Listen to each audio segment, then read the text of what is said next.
Hello, motherfuckers. John the Other here, obviously. Now, a few weeks ago, I did a video talking about the MMIW. That's the Missing and Murdered Indigenous Women's Inquiry. If you live in Canada, you will certainly have heard of this in the media, in the newspapers. The rhetoric around it has been ongoing for many years. And if you were to listen to the media, you would think that there was a plague, a rash, a pandemic of missing and murdered Aboriginal women only.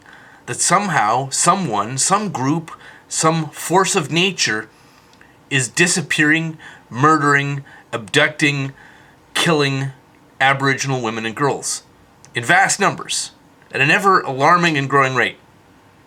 The reality, though, is that of the missing and murdered Aboriginal people, 30% of them are women and girls. And that means that 70% of them, 70%, think about that, are men and boys. And that's really bizarre, isn't it? I mean, if you've lived in Canada, you've heard about the missing and murdered Aboriginal women.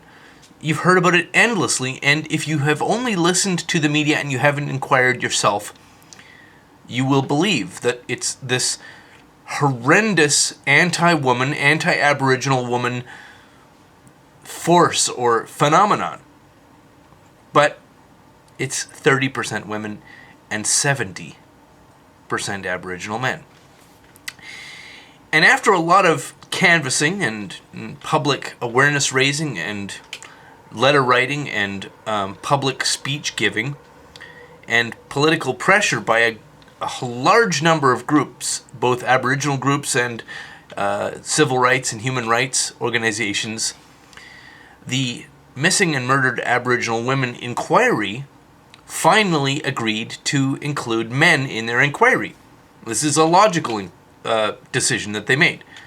Because if there is a larger number of missing and murdered Aboriginals relative to missing and murdered people in general in society, well, you have to look at both men and women in their communities. You have to look at the whole picture. Otherwise, you are not going to solve the problem. If you only look at one tiny segment that is a minority, and you ignore the other part that is the majority, that is, you ignore the factors and the families and the tragedy and the circumstances, you ignore the missing and murdered Aboriginal men, well then you will never solve the problem. You will never approach the problem. You will not be able to see what the problem is if you look with a lens that excludes the majority of the missing and murdered.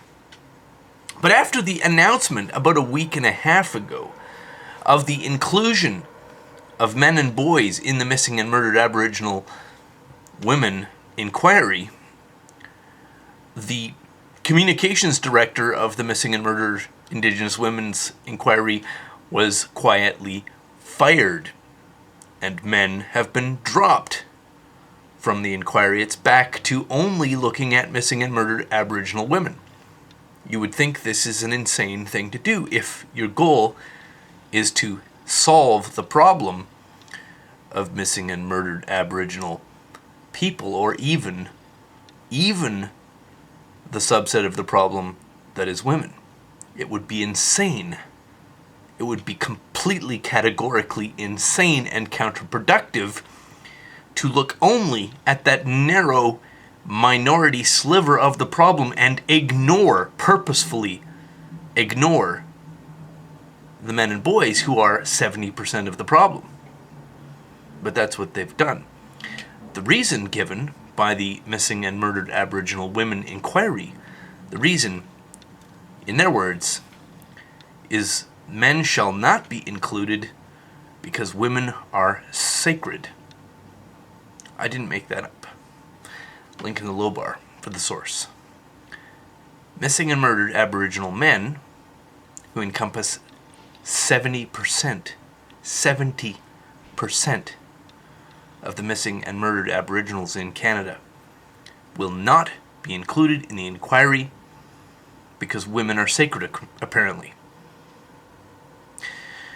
So if you're an Aboriginal man or boy, The message is very, very sparkling clear.